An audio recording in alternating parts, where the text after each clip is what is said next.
Hello everyone and welcome. Today we're going to make Kattimeri, which is a Cypriot pastry.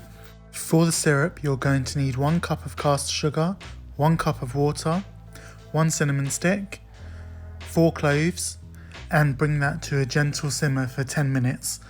Then add 3 teaspoons of rose water and a squeeze of lemon and turn off the heat. Then set aside to cool. For the pastry, 500 grams of plain flour, 1 teaspoon of baking powder. Mix that together, make a well in the centre and add 100 milliliters of sunflower oil, a squeeze of lemon, and rub that together until you get a breadcrumb-like texture. As shown. Gradually add 500 milliliters of lukewarm water. I only needed 200 milliliters on this occasion. And bring that into a dough. Set that aside and cover for 30 minutes. For the filling, 200 grams of pulsed almonds, some are chunky, some are not, 2 teaspoons of cinnamon, and 2 teaspoons of caster sugar. Mix that well and set aside.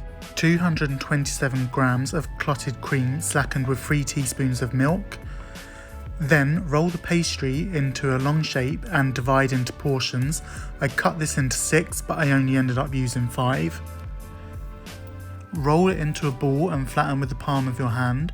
Roll out as thin as you can and add 1 to 2 tablespoons of the cream mix. Spread it around and then sprinkle with a nut mixture.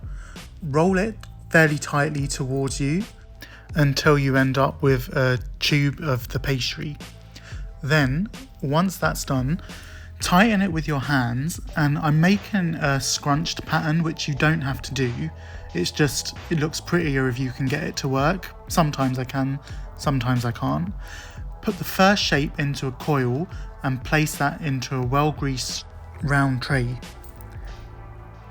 Then repeat with the cream, the nuts, and roll it tightly towards you, and then place the remaining pieces around the original coil.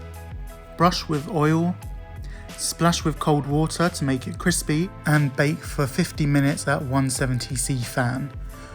When it's ready, pour the cold syrup over the hot pastry. I don't use all of the syrup because I like to add a little bit later so it doesn't become too sweet. Sprinkle it with nuts and serve. I hope you enjoy this. It's definitely not one for people on a diet, but it is delicious, so I hope you give it a go. See you next time.